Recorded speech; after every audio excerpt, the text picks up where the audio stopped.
So growing up, sports was always such a big part of my life. My grandfather was a professional baseball player in Cuba. He brought that love of the game to myself, my brother, and the rest of my family.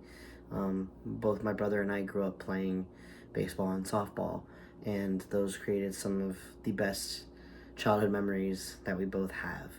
Unfortunately, it also creates some negative memories for me due to the fact that I was growing up in a gender and a body that I didn't identify as. So it always kind of felt like where I wasn't exactly where I wanted to be.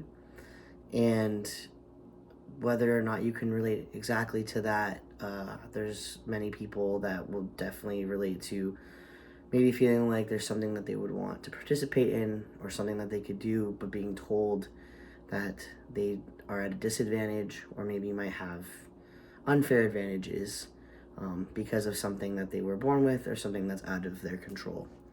And a big topic right now and discussion, especially in female sports, is whether or not trans women have an advantage over cisgendered females. And there's a couple of things that I would like to discuss to kind of debunk or counter argue those that might be against trans women competing in female sports. One of those is, are all advantages technically unfair? Some people, for example, are born left-handed. And if you are a big baseball fan, you know there are certain positions that, whether you're right or left-handed, can kind of pose some advantages. And they're not necessarily going to be considered unfair. It's something that's kind of out of someone's control. I was a first baseman, so for me, being right-handed was a disadvantage for me. Most first basemen are left-handed, and they are able to kind of have a bigger range and can cover more ground at that position. I never necessarily looked at lefties as something that was more of an advantage. It's just kind of the name of the game. Joanna Harper, she's a trans scientist that wrote an article for BBC Sports, kind of explains that there are certain things that maybe are out of someone's control that are an advantage, but don't necessarily can make the other person that they're against hindered in any way or make their abilities less than. That's just kind of what it is. Another thing I want to talk about is the fact that just like any regular cisgendered athlete, everyone gets tested for so many different things: hormones, drug use, anything that could be an enhancement to someone's performance. And there has to be certain qualifications in order for these trans athletes to be able to even qualify in these sports. So they're going through the same tests that a cisgendered female would be going through. If there were any red flags, if there were any advantages in hormones, they would not be able to compete.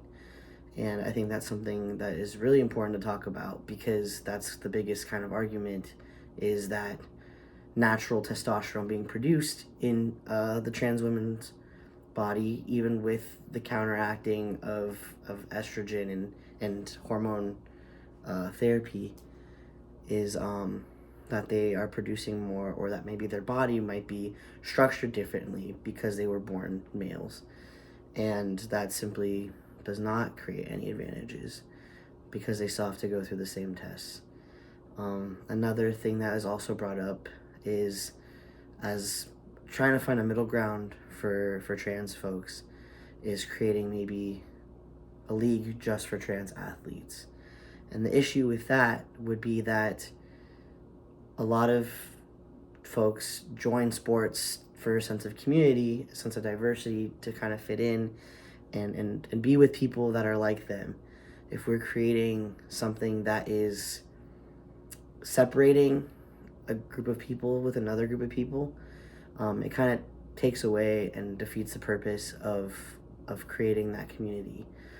There's also less than 1% of people in the world identify as trans, which means that there's probably even less of a percentage of athletes that are trans.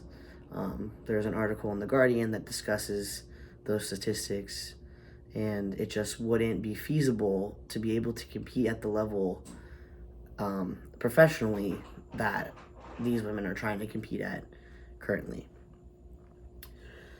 I guess for closing, I just wanted to say there's still studies being done. It's not completely black or white, but I think that this could open up a discussion and at least keep people open-minded and into understanding maybe why completely excluding a group of people would be harmful instead of good.